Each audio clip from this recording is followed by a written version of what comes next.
That night, the bus stop was not like any other.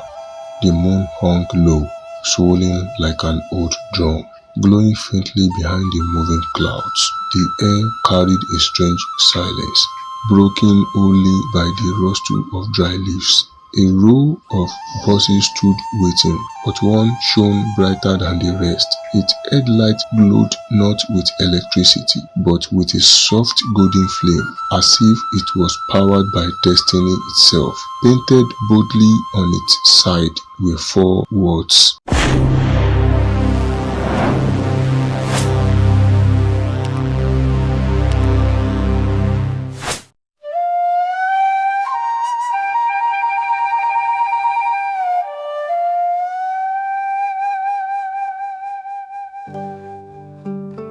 nobody knew where it truly stopped. Some said it went straight to fortune. Some whispered that it took passengers to their graves.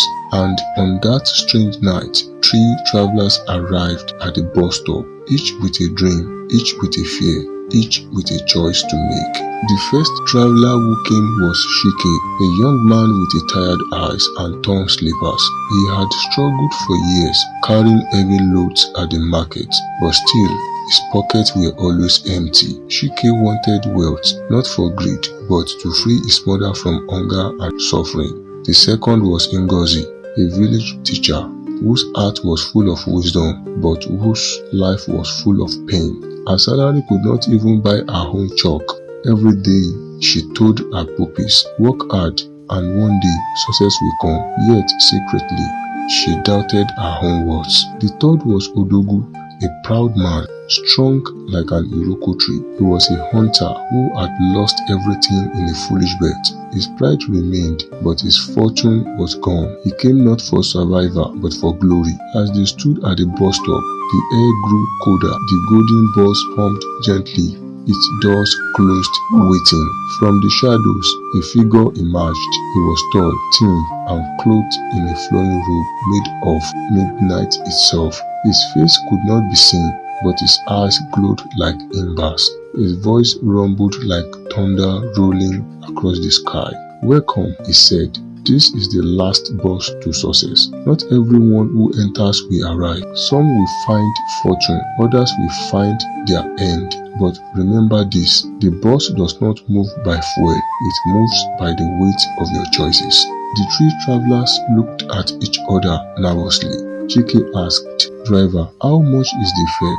The driver's laughter echoed like a drumbeat. No naira, no kobo. The fare is your courage. With that, the bus doors creaked open. A golden light spilled out as if heaven itself had been captured inside. The bus began to move the moment they sat down. It did not follow any road but flew through the night sky, gliding over forests, rivers, and mountains. The windows show not the earth but visions of what each passenger desired most. For Chike, he saw piles of gold, enough to feed his mother forever. For Ngozi, she saw a great hall of students clapping for her as the greatest teacher in Nigeria.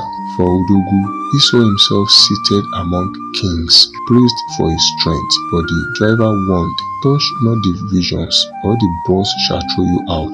The first to be tested was Odogwu. His pride burned hotter than fire. When he saw his vision, he laughed loudly. What is courage if not seizing what belongs to me?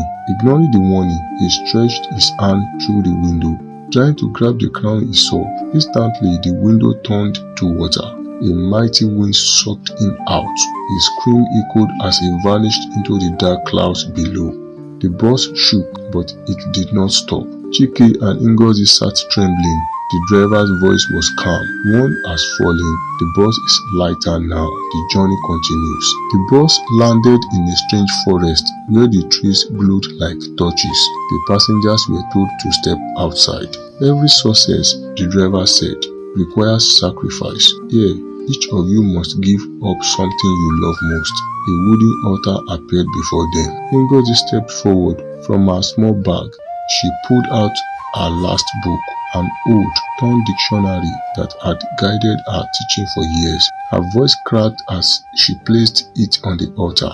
If I must lose this to gain greater knowledge for others, so be it. The altar burned the dictionary into ash, and the forest hummed in approval. Chike looked into his pocket. He had nothing but a small photograph of his mother when she was young. Tears filled his eyes. How can I sacrifice this? She is all I have. The driver's eyes glowed brighter. Sometimes to rise, you must let go, even of what you hold dearest. Chike kissed the photo and placed it on the altar. It burned, and his heart ached, but he stood tall.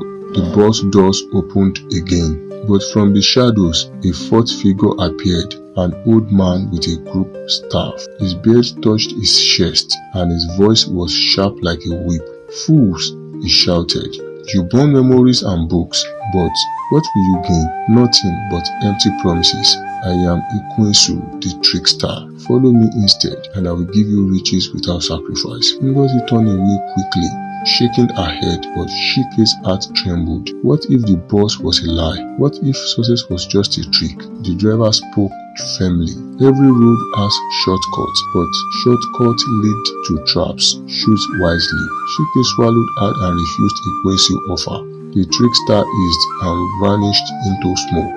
The boss waited silently. The journey continued. Now the bus dived into a raging sea. Water rose higher and higher, smashing against the window. Ngozi screamed, "We withdrawn," but the driver said calmly, "The bus moves by your courage. If fear overcomes you, the sea will swallow us." Ngozi trembled, clutching her seat. She remembered her years of telling children to be brave. Yet, here she was, afraid.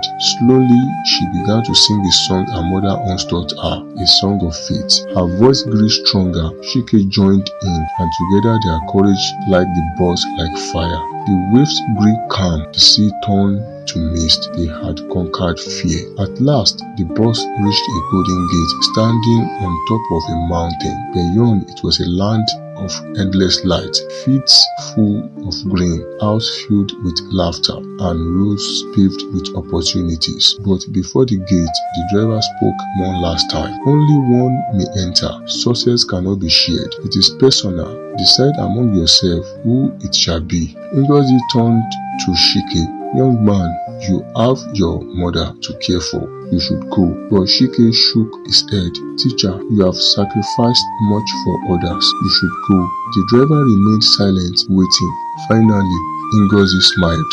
Chike, I have lived my years. My joy is in seeing others rise. Go and carry your mother with you in spirit. With tears in his eyes, Chike bowed. Then I will go, not for myself, but for her and for you. He stepped through the gate, and instantly his torn slippers turned into shoes of leather, his ragged shirt into fine clothes. A bag of gold appeared in his hand. Success had come, not as greed, but as destiny fulfilled. Ngozi remained behind, watching with peace in her heart. The bus door opened once more. The driver said softly, "Your journey is not wasted, though you do not enter. Your sacrifice shall echo in generations. You shall be remembered as teacher who gave a place for another's future." With that, the golden bus vanished into the night, leaving only the whisper of its engine in the wind. Moral of the story: success is not only about reaching the gate, it is about courage, sacrifice, and conquering fear.